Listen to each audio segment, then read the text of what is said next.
dirait bien que l'histoire se répète. Les groupes de motards qui appuient les Hells Angels sont plus nombreux que jamais. Ils portent des noms qui défient la loi 101, mais qui sont surtout censés faire trembler. Red Devils, Dark Souls, Devil's Ghosts, Beast Crew, Deimos Crew, et la liste est longue. Vapotage, commerce de vêtements, vidéoclips, sport professionnel, l'empreinte des Hells Angels s'étend maintenant au-delà du monde criminel.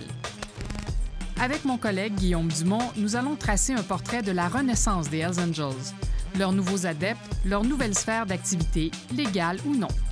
Nous allons essayer de comprendre pourquoi, alors qu'ils étaient presque anéantis, les Hells reviennent en force au Québec. Aujourd'hui, on sent qu'ils veulent tester le système parce qu'ils s'affichent. On est parti pour un grand tour parce que les Hells ont compris de leur erreur du passé. C'est reparti pour une longue randonnée.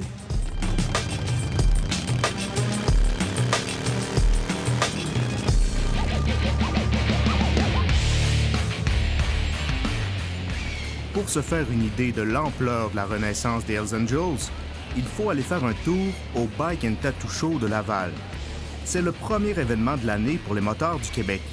La police y va aussi pour mettre à jour ses renseignements. Des membres des Hells Angels y vendent, entre autres, des chandails Support 81 au profit des différents chapitres qui sont en train de se reformer. Ici, on parle des Hells Angels. 8-1, on parle du 8 pour la 8e lettre de l'alphabet, qui est le H, et le 1, qui est la première lettre de l'alphabet, qui est le A. L'ex-capitaine de la Sûreté du Québec, Serge Vandal, a témoigné comme expert dans tous les procès contre les motards. Quelqu'un qui achète ce chandail-là n'est pas en soi un Hells Angels, n'est pas en soi un criminel, mais cette personne-là adhère à une certaine culture. C'est pas un crime de s'afficher. Non, effectivement, c'est pas un crime de s'afficher. Appuyer les Hells Angels n'est pas illégal et porter leur emblème non plus.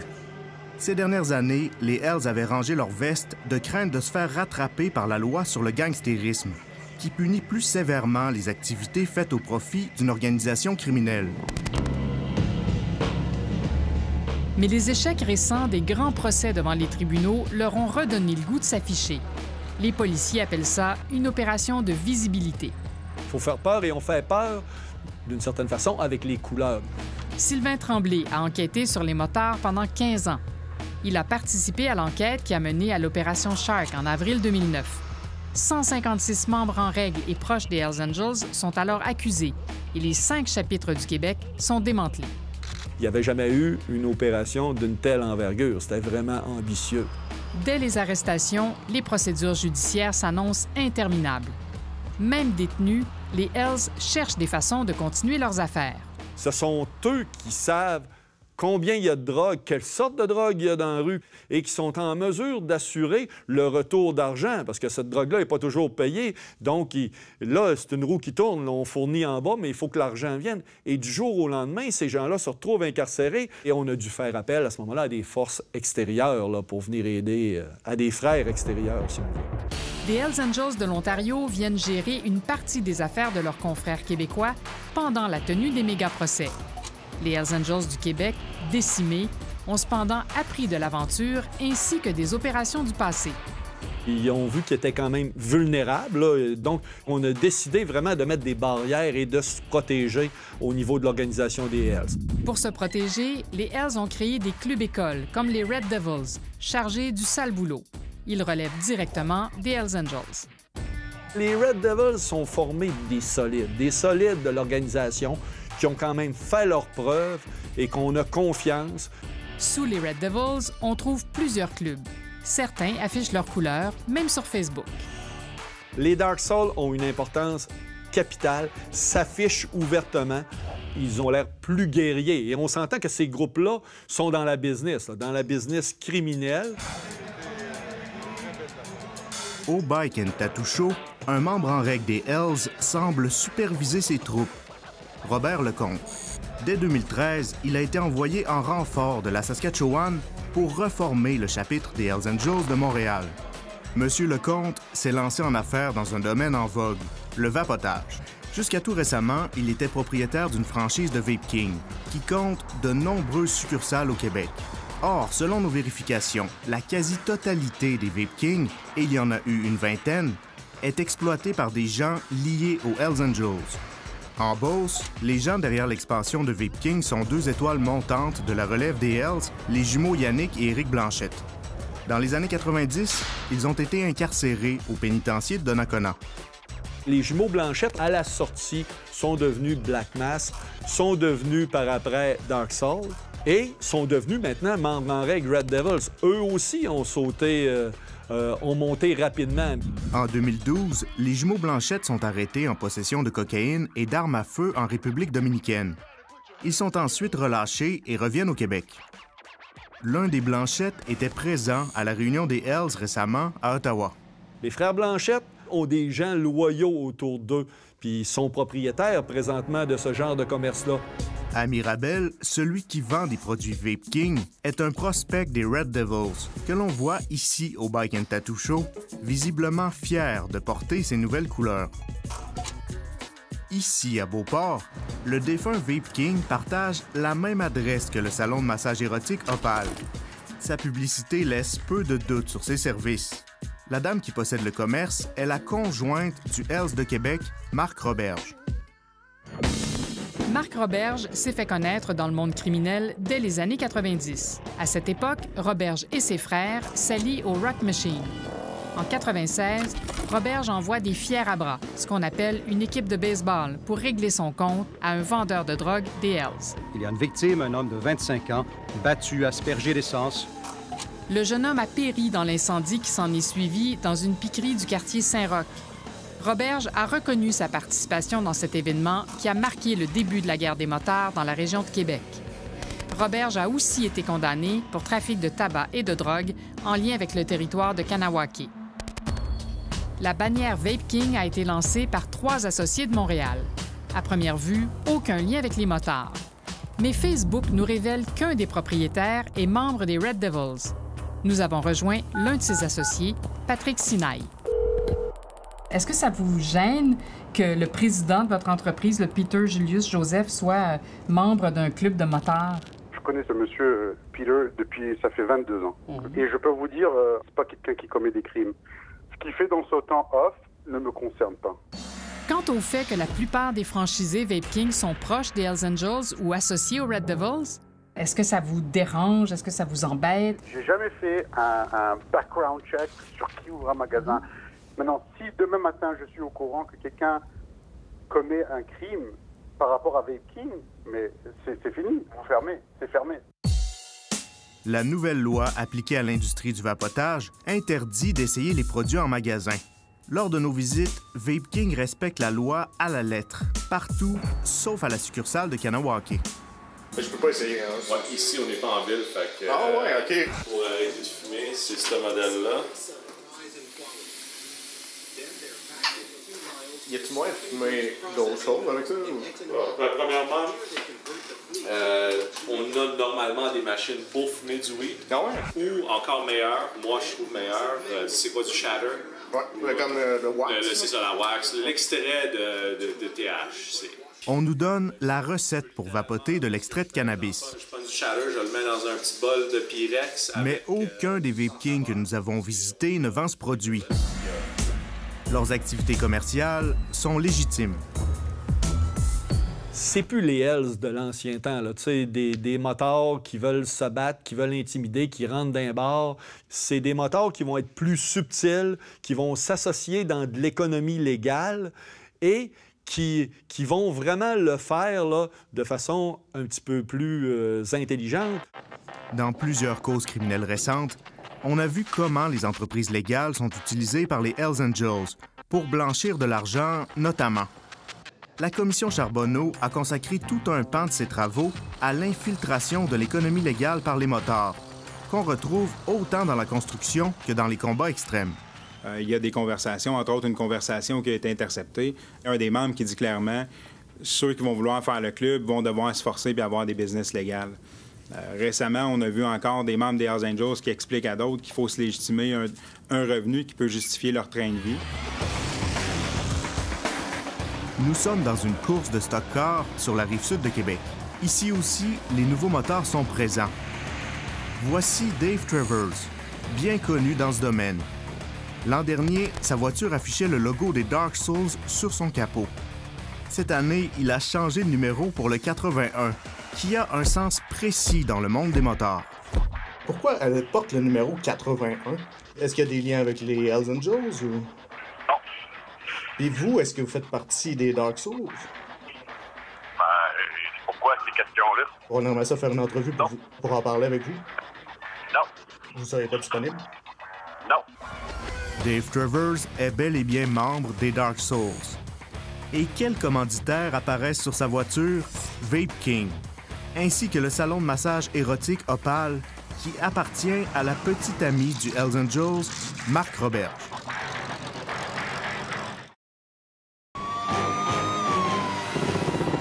En avril 2009, un grand coup est porté aux motards, l'opération Shark. Tous les Hells du Québec sont arrêtés. Printemps 2001 avait mis fin aux activités du groupe des Nomades de Maurice Boucher, mais en 2009, ce sont tous les chapitres de la province qu'on entend éradiquer.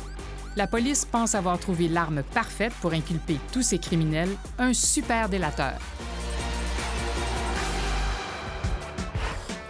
Un matin de février 2006, un enquêteur approche Sylvain Boulanger, qui a été le sergent d'armes des Hells de Sherbrooke. Je lui explique que j'ai entendu dire qu'il avait quitté les Hells. Il me répond que oui, à la fin novembre 2005. Je lui dis que n'importe quand, s'il veut jaser, il peut m'appeler. Oui, mais je veux pas me mettre dans le trouble. Tu sais comment ça marche. Quelques mois plus tard, Sylvain Boulanger conclut une entente qui fait jaser. En échange de 3 millions de dollars, il témoignera contre ses anciens complices. Au fil des rencontres, Boulanger révèle aux policiers beaucoup d'informations sur les activités des Hells. Mais surtout, il raconte en détail des dizaines de meurtres. Toutes ces déclarations sont enregistrées. La Couronne a obtenu que son image soit protégée. Quand tu veux faire disparaître quelqu'un, tu lui donnes rendez-vous dans une ville comme Montréal. Puis l'enquête, elle reste à Montréal. Donc, c'est plus facile pour eux autres d'éliminer des traces que de se faire soupçonner parce qu'il vient de Sherbrooke. Puis le véhicule, ils le retrouvent à Montréal. Fait que l'enquête est à Montréal, puis à un moment donné, ils ne trouvent pas personne. L'enquête, elle va sur les tablettes.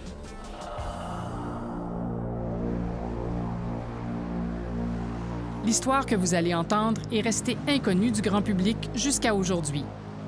Un jeune homme a disparu et sa mère le pleure encore. Roger, quand il a été assassiné, il avait 26 ans.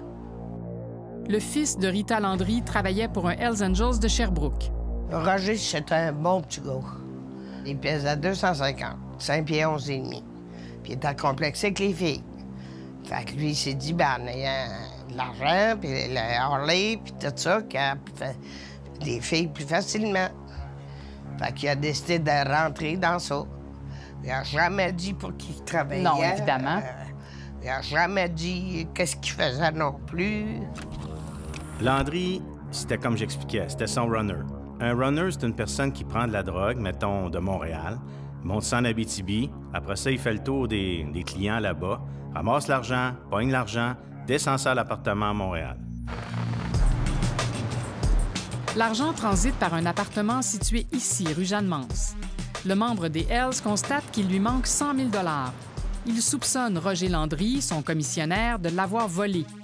Le délateur, Sylvain Boulanger, dit qu'il a reçu ses aveux de la part du Hells Angels. Ils l'ont trappé. Ils l'ont fait venir à Montréal, ils l'ont tué, puis ils l'ont enterré. Il restait avec une fille, ça faisait 7 mois. Elle m'a averti. Ça faisait 2 semaines qu'elle l'avait pas vue, qu'elle n'avait pas eu de nouvelles. Là, j'ai paniqué. Comment ça, tu ne l'as pas dit avant? Là, quand j'ai appris sa disparition, j'étais allé le rapporter au poste de police avec une photo. L'auto de Roger est au nom de sa mère. Les polices m'ont appelé pour me dire qu'ils avaient trouvé mon auto au complexe des Jardins, d'aller la chercher. Je suis convaincu que c'est pas lui qui est allé mener son auto, là. Pour la simple raison qu'il y avait juste la clé de l'auto qui était en dessous du tapis, puis les portes étaient toutes débordées. Les portes étaient débordées. Puis mon gars, il n'allait jamais laisser ses portes débarrées. Le motard qui aurait fait ses confidences au délateur, c'est un membre en règle des Hells Angels. Ils ne pouvaient pas l'accuser de meurtre parce qu'ils n'ont pas le corps. Selon nos sources, les policiers ont fouillé le terrain où la victime aurait été enterrée sans résultat. Le Hells dénoncé par le délateur est arrêté dans Shark et accusé de 22 meurtres, mais pas de celui de Roger Landry. Même si j'ai pas le corps de mon gars, ben s'il pogne 20-25 ans, m'a trouvé une consolation de ce côté-là. C'est officiel, le procès Shark n'aboutira jamais. Conséquence, les 5 Hells Angels libérés la semaine dernière sont libres comme l'air. Le procès amorcé en août 2015 finit abruptement, au bout de 2 mois. Après qu'ils sont tous libérés, j'ai piqué une crise, j'aurais défait la TV parce que je suis enragé. En plus, que détruit ma vie, a détruit ma santé. Rita Landry ne veut plus qu'une chose, enterrer dignement son fils. Que ceux qui sont impliqués dans le meurtre de mon gars, qui me fassent un téléphone anonyme, qui me disent juste où ce qui est enterré le corps. Le reste, je me fiche d'eux autres, comme dans l'an 40. Qui continuent sur les petites cochonneries, là, comme ils ont toujours fait, là. Puis, qui se continuent à se bourrer dans un restaurant à 200-300$ du repas, puis 300-400$ la bouteille de vin, là. Ça, je m'en fous. Mais qu'ils me remettent le corps de mon gars. Elle sait bien que les clubs de motards sont attirants pour les jeunes marginaux, mais elle les met en garde. Moi, je dirais aux jeunes, là, qui espèrent pas, là, de vivre bien vieux dans ça. Que c'est bien beau, l'argent facile. Regarde, mon gars, moi, il a fait 22 ans. Les jeunes qui sont faciles à influencer, qui sont trop lâches pour travailler, bien, eux autres aussi, s'ils rentrent là-dedans, ils peuvent arriver exactement la même chose. Si certains ne vivent pas vieux, d'autres progressent dans l'organisation. Au mois d'avril 2016, il y avait un rassemblement important de Hells Angels à Paris. Plusieurs Hells Angels du Canada se sont déplacés. Un de mes amis qui était en voyage à Paris, qui a capté sur le vif une scène au Café Georges V des Hells Angels avec leurs couleurs. J'ai remarqué un individu que je connaissais de printemps 2001. J'étais très surpris de voir qu'il était en liberté. Il s'agit de Jean-Richard Larivière, arborant des couleurs de prospect pour le chapitre de Montréal.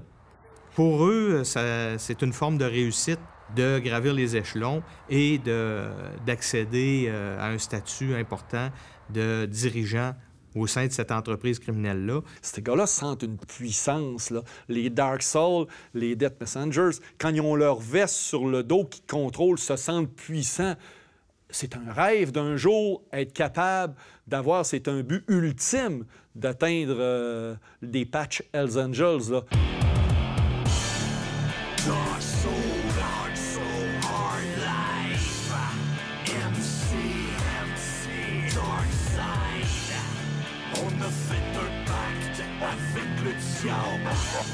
Un rappeur fait l'apologie du mode de vie des motards criminels. Paye ta dette, pitié ta langue, tourne-la 7 fois avant de parler, ou j'éteins ta langue. On parle de violence, on parle d'intimidation, on parle vraiment d'une image de membres en règle Hells Angels des années 90. Dans son dernier extrait, Dominique Simard, alias Fou Furieux, ne fait aucun mystère de son appartenance aux Dark Souls. Sur son affiche, on trouve cependant quelque chose d'étrange. Le logo du club des petits déjeuners, qui n'a jamais donné son accord. Certains de ces hommes ont déjà été accusés de trafic de drogue. Martin Fortier vient d'être condamné à 6 ans et demi de prison pour possession d'une grande quantité de méthamphétamine. Et dans ses spectacles, comme ici dans un bar de Rawdon en juin dernier, les Dark Souls accompagnent Fou Furieux et font partie de la mise en scène. Les fils du diable marchent pour l'enfer. On est toujours fidèles à ces rouges et blancs. Des SMC jusqu'à la mort qui t'a fait couler le sang. En février 2015, les Dark Souls ont fait l'objet d'une importante perquisition à Québec, dans le quartier Beauport.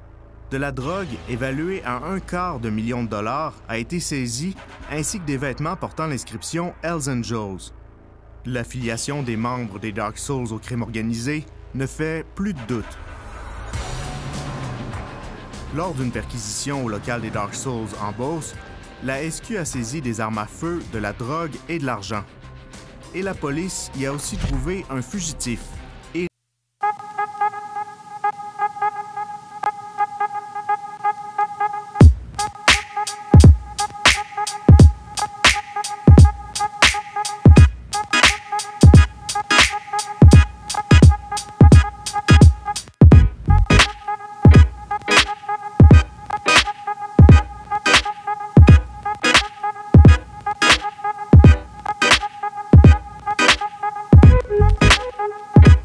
Éric Lallier, qui était recherché depuis 8 mois pour une affaire d'extorsion.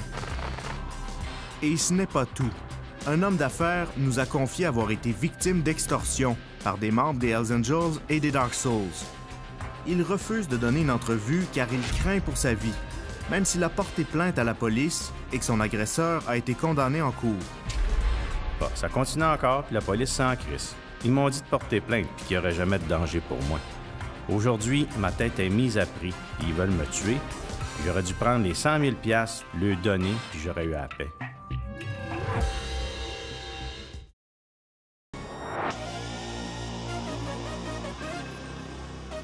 La marque de vêtements s'appelle Ed Rush. Visiblement, elle cible les jeunes.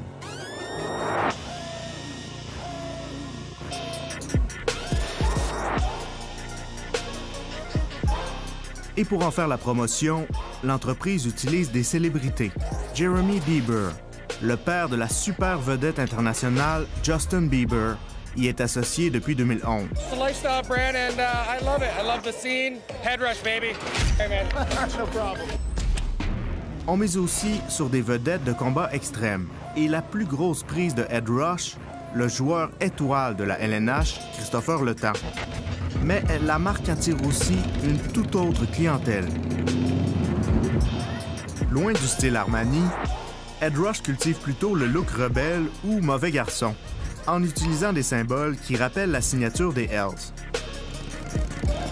En lettres gothiques, des mots qui évoquent l'univers des motards, comme Chosen Few, qui est le nom d'un groupe de motards américains, Support et, bien entendu, Angels.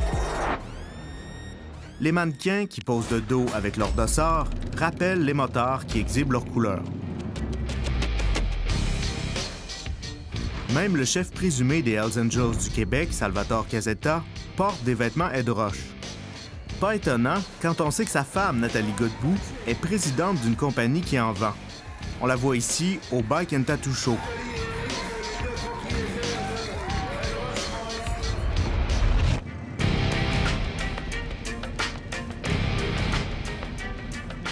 Les supporters des Hells sont nombreux à avoir adopté cette marque de vêtements. On le voit dans les différents événements et Facebook est aussi leur vitrine. Les procès nous ont appris que les Hells Angels imposent parfois à leurs membres une marque donnée. C'est une obligation pour les membres des Hells Angels d'avoir des Harley-Davidson. Dès que tu recevais le dossard des Hells Angels, que tu devenais membre en règle, tu devais posséder une Harley-Davidson. C'était un must. Les Hells ne badinent pas avec l'utilisation de leurs symboles. Aux États-Unis, ils n'ont pas hésité à poursuivre ceux qui s'en inspiraient un peu trop. De l'avis de notre expert Serge Vandal, Ed Rush ne peut pas y faire référence sans leur accord. Avec la tête de mort et les ailes qu'on peut voir, qui sont très similaires au logo qu'on retrouve et qui est protégé par une marque de commerce, ce logo-là peut être apposé sur des vêtements, mais ça va prendre la permission, ça va prendre l'autorisation parce que la protection reliée au trademark de ce logo-là est inscrite dans la loi et les Hells Angels le défendent farouchement. Est-ce que ça serait une offensive pour adoucir et diminuer l'impact négatif du logo des Hells Angels? Pour ma part, je pense que oui. Au Bike and Tattoo Show, le kiosque Ed Roche Montréal occupe l'espace central et le Hells Robert Lecomte trône au beau milieu. Jusqu'en mars 2016, sa boutique vendait des vêtements Ed Roche. On découvre alors que plusieurs points de vente sont opérés par des proches ou des sympathisants des Hells Angels. À Saint-Hyacinthe, par exemple, on fait la publicité de Ed Roche et on appuie les Hells en même temps. Celui qui s'affichait jusqu'à récemment comme directeur des ventes de Ed Roche appuyait ouvertement les Hells sur Facebook. Il fréquente des Red Devils. La compagnie précise qu'il a été remercié, mais ne dit pas que c'est à cause de ses fréquentations, mais plutôt de ses performances très moyennes. Le patron de vêtements Ed Roche Canada, c'est Ali Reza Bassiri. Il a refusé de nous accorder une entrevue à la caméra, mais nous lui avons demandé s'il est conscient que plusieurs motards figuraient parmi ses distributeurs. Écoutez, Mme Richer, depuis 2013 que je suis impliqué, comme moi j'ai acheté la division canadienne, qu'à tous les semaines, quelqu'un essaye d'associer ma distribution aux véhicules puis aux motards. Et je vais dire une chose, c'est absurde. C'est que vous avez beaucoup de plumes, vous avez beaucoup de thé d'Indien, parce que c'est le côté trendy. On est en train de faire un virage. De moins en moins, vous allez avoir des têtes de mort. C'est parce qu'on est en train de prendre un virage. OK. Quant à son distributeur, qui est membre des Red Devils... On ne savait pas si c'est une tasse à tatouage. Je ne veux pas être associé à ce genre de commerce et j'ai annoncé que je fermais leur compte. Pourtant, depuis 2013, d'autres points de vente Ed Roche ont offert aussi du tatouage. Le Harley Davidson, le commun mortel l'achète, mais leur plus grosse clientèle, c'est les Hells. Absolument. Et avez-vous déjà entendu l'entrevue avec le président de la compagnie? Il les aime, il les adore, il dit, écoutez, je m'en fous que ça soit du monde criminalisé ou non. Ils me font la publicité. Moi, Mme Richer, là, ils me font la publicité. Faut dire une chose, j'ai tout un chiffre d'affaires, Mme Richer, là, et moi, je peux pas me permettre, j'ai toute une réputation à ma banque. Tu sais, je peux pas commencer à jouer avec ça, je n'aurais trop à perdre. M. Bassiri nie tout lien ou entente avec les Hells. Cet ancien conseiller financier a été mêlé au scandale boursier de JTEC dans les années 2000. Il a aussi été condamné en 2006 pour extorsion et possession de 20 000 $ en monnaie contrefaite. Les créateurs de la marque Ed Roche sont les membres de la famille Rice de Kanawake. Peter Rice est un ancien partenaire d'affaires de Salvatore Casetta. C'est André Cédillo, en 2008, alors journaliste à la presse, qui révèle cette association d'affaires étonnante. Salvatore Casetta est associé avec Peter Rice dans une entreprise légitime qui s'appelle Distribution Mustang, qui faisait la distribution au Québec de boissons énergisantes appelées Saint-Tron. Peter Rice, à l'époque de notre enquête, lui, est connu comme un homme d'affaires réputé là, de la réserve de Kanawake. Peter Rice et ses fils sont à la tête de plusieurs entreprises à ce moment-là, dont une entreprise qui fait partie d'un consortium qui reçoit beaucoup d'argent du gouvernement pour réparer le pont Mercier. Salvatore Casetta est un personnage bien ancré dans l'histoire du crime au Québec. Il a fréquenté, dans sa jeunesse, un club aujourd'hui disparu, les Outlaws. On le voit ici dans une rare vidéo en 1985. Ennemi juré des Hells Angels, il fonde en 1989 le club rival, les Rock Machines. Dans les années 90, il est condamné à une peine de 12 ans aux États-Unis pour importation de cocaïne. C'est de sa cellule qu'il suit la guerre féroce que se livrent les motards. En 2005, il est libre comme l'air et contre toute attente, il porte les couleurs des Hells Angels. Jamais dans 100 ans, on aurait pensé que Salvatore Casetta s'allierait avec les Hells Angels. Jamais dans 100 ans. Écoutez, ça, on est tous tombés à terre quand c'est arrivé. En raison de ses liens avec tous les acteurs du monde criminel, de la mafia aux gangs de l'Ouest, Casetta est l'objet d'une surveillance étroite par la police. On le photographie dans les messes, c'est-à-dire ses rencontres de motards pour régler les affaires, comme ici, devant un bar de Laval. En 2007, on intercepte ses commentaires alors que le Bloc québécois milite pour une loi interdisant le port des couleurs par les motards. Lui, il demande est-ce qu'on ait plus le droit de se promener avec de s'afficher ou de se promener avec des couleurs. J'ai entendu parler. Parce qu'il dit que le monde, depuis quelque temps, là, les gars ont ressorti de couleurs, puis le monde se sent intimidé dans les endroits publics. Ouais, c'était que L'éternel combat. Coup sur coup, en 2009, Casetta est arrêté dans 2 opérations d'envergure. Dans l'opération Shark, il est arrêté pour du trafic de drogue et du gangstérisme au profit d'une organisation criminelle comme les Hells Angels. Salvatore Casetta est libéré des accusations dans l'opération Shark avec une trentaine d'autres accusés. Mais il est mêlé à une autre affaire. Dans l'opération Machine, il a été arrêté dans une histoire de contrebande de tabac en association avec l'homme d'affaires Peter Rice de la réserve de Kanawake. Puis on sait très bien comment la réserve de Kanawake s'est surprotégée par les autorités. Donc, Kanawake, les Akwesasne, toutes ces réserves-là, c'est comme des no man's land. Donc, on voit encore là la stratégie de Salvatore Casetta de s'allier à ces gens-là qui ont un certain pouvoir. L'avocat de la famille Rice n'a pas retourné nos appels. Mais Casetta n'a pas profité très longtemps de sa liberté, puisqu'en 2015, il a été arrêté à nouveau lors d'une opération qui a frappé motards, mafia et gangs de rue. On parle vraiment des leaders du crime organisé à Montréal. Opération qui a mis en lumière ses liens avec tous les groupes criminels d'importance. Cette fois-ci, le tribunal a décidé de le garder détenu.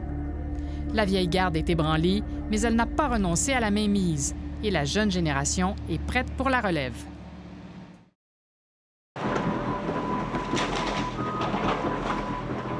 Ce symbole de la puissance des Hells de Trois-Rivières disparaît à coups de pelle mécanique.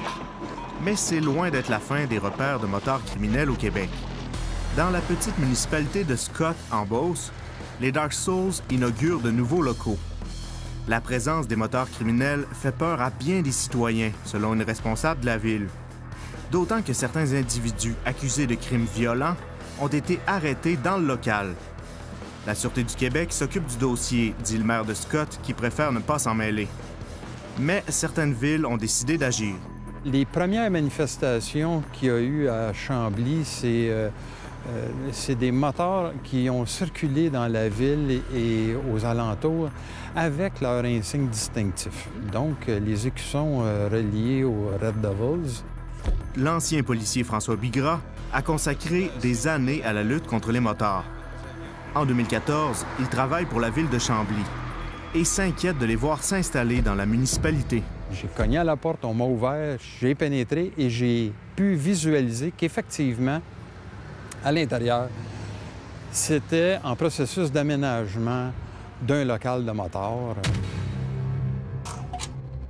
À l'intérieur, il y avait un salon fermé où des posters bien en évidence des Hells Angels de la division South étaient bien affichés.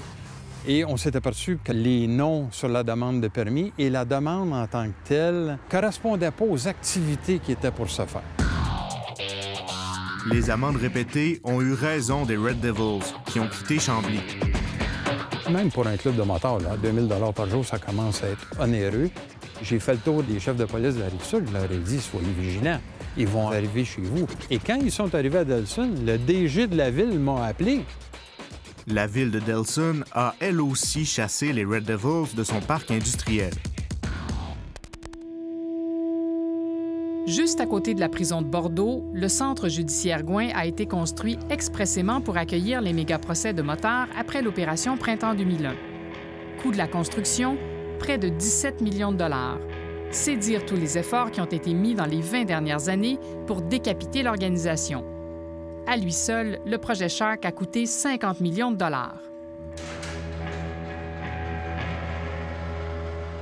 Nous nous trouvons présentement dans le tunnel qui relie la prison de Bordeaux au centre judiciaire Gouin.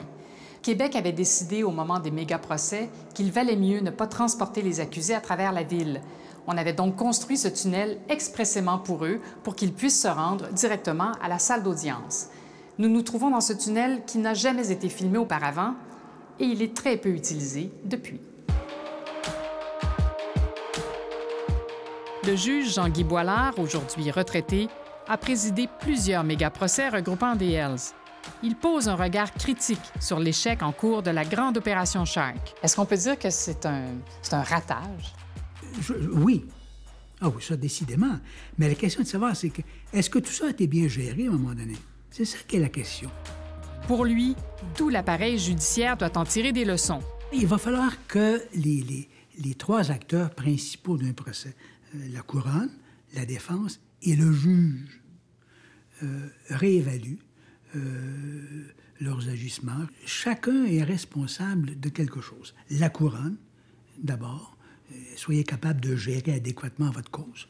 La défense, cessez de faire toutes sortes de motions ou de ce que j'appelle des sparages inutiles. Absolument. Bon. Et les juges, n'ayez pas peur de mettre le pied à terre et dire « Le procès, c'est moi qui le gère. » Shark n'a pas eu le succès escompté. La couronne avait d'abord déposé des accusations de gangstérisme, de complot pour trafic de drogue, de complot pour meurtre et de meurtre. Multiplier les chefs d'accusation, ça vous donne quoi en bout de ligne?